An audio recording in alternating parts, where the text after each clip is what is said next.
నమస్కారం. నేను లలిత సహస్రం. మీరు చూస్తున్నారు పూజ టీవీ.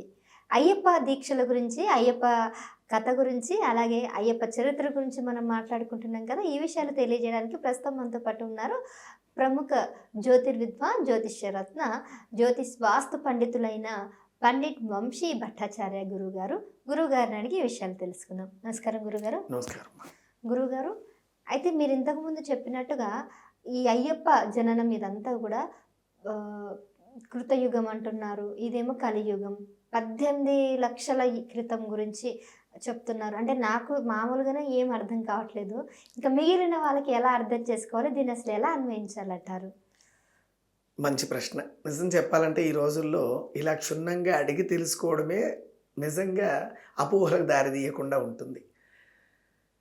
ఇక్కడ ధర్మశాస్త్ర అవతారం అనేటువంటిది హరిహరుల యొక్క శక్తుల ప్రయోగం వల్ల కలిగినటువంటిది అని చెప్పాము. అంటే ఈ రోజున కూడా చూస్తే ఇంత నవీన యుగంలో కూడా విష్ణు భక్తులని, శివభక్తులని మనం దాదాపు దశావతారం సినిమాలో కూడా మనం చూసాం. అందులో శైవులు, వైష్ణవులు అనేటువంటి పోట్లాట మనం చూసాం. అలాగే ఈ శైవులు, వైష్ణవులు అనేటువంటి వాళ్ళలో ఉండేటువంటి దేవతా శక్తులు రెండింటిని కలబోసినటువంటిదే ఈ యొక్క అయ్యప్ప స్వామి వారి యొక్క దర్శనం. మీరు అడిగినట్లుగా ఇప్పుడు 1800, 2000 సంవత్సరాల క్రితంగానే మనకు చెప్పుకోవాలి. వాస్తవంగా కూడా సరైన ఆధారాల గురించి మనం వెతికితే ఎవరో ఏదో చెప్తూ ఉంటారనేది పక్కన పెడితే, పందల రాజ్యము మనకున్నటువంటి కేరళ సంబంధమైనటువంటి ఆ స్టేట్లో ఉండేటువంటి దాంట్లో ఇప్పటికీ ఆయన చదువుకున్నటువంటి స్థలం ఉందని, ఇల్లు, ఇవన్నీ కూడా మనం చెప్పాలి అంటే నిజంగా మీరు అన్నట్టుగా ఇన్ని లక్షల సంవత్సరాలు గడిస్తే ఆ అవశేషాలు మనకు ఉండవు. మంచి మాట. అయితే పందల రాజ్యంలో సంతానం లేక అడవికి వెళ్ళినటువంటి, అంటే రాజుగారు సహజంగా అడవికి వెళ్ళినటువంటి రాజుగారికి ఒక శిశువు దొరకడం, ఆయన మణి మెడలో ఉండడం వల్ల అతన్ని మణికంఠుడు అని చెప్పేసి వారు పేరు పెట్టుకోవడం. ఈ మణికంఠుడు ఇంటికి వచ్చిన తర్వాత ఆయనకి ఇంకొక రెండవ సంతానం కలగడం సహజమే. తనకు సొంతంగా పుట్టినటువంటి కొడుకు మీద ఉన్నటువంటి ప్రేమ పెంచిన కొడుకు మీద ఉండదట స్త్రీకి.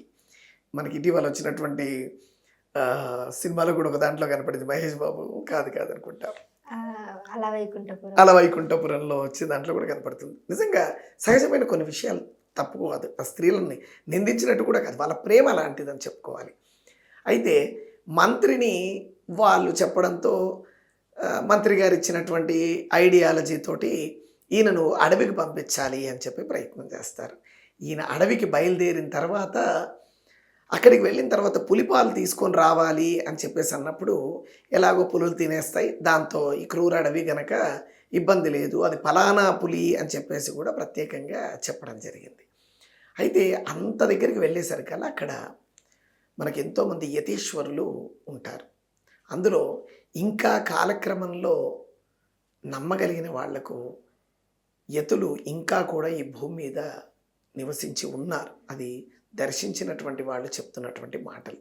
అలాగే ఈ యొక్క తల్లి తండ్రి ఎవరో తెలియకుండా దైవీకంగా జన్మించినటువంటి ఇతనికి ఈ యొక్క విశేషమైనటువంటి శక్తులన్నీ కూడా ఆ మహర్షులు ధారపోసి అతనికి ఆయుర్వేదము, విశేషమైన విద్యలు, అందులో 18 రకాలైనటువంటి శక్తులను, అంటే అనిమాసిద్ధి, లగిమాసిద్ధి, గరిమాసిద్ధి, ఇషిత్వసిద్ధి, వశిత్వసిద్ధి, ప్రాకామ్య సిద్ధి, చాలామందికి ఈ పేర్లు వింటుంటే మనకు శ్రీచక్రంలో ఉపాసనలో ఉన్న వాళ్ళకి బాగా తెలుస్తాయి.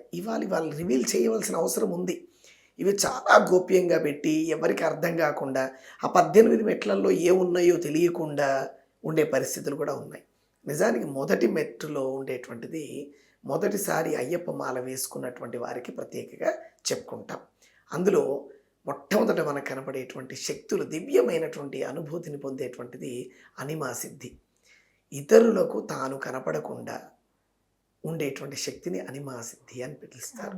ఇది ఇప్పుడు సందర్భం కాదు నేను మీకు చెప్పడానికి. అయితే నిజానికి ఈ దీక్షలో ఎంత గొప్పదైనటువంటి శక్తులు ఉన్నాయంటే, ఇక్కడ హరిహరులు మాత్రమే కాదు, బ్రహ్మజ్ఞాన సంబంధమైనటువంటిది. ముందున్న వీడియోలో కూడా నేను చెప్పాను మీకు. ఇక్కడ తత్ పదము, త్వం పదము, ఆసిపదము, ఈ మూడు కూడా బ్రహ్మ విష్ణు మహేశ్వరుల యొక్క శక్తికి సంబంధించినటువంటివి. ఇందులో ఈ స్వామి ఆ సత్యపదాన్ని దర్శించాడు గనక చివరి మెట్టు పైన ఏముంటుందంటే అవిద్యా స్వరూపం అని కనపడుతుంది మనకు.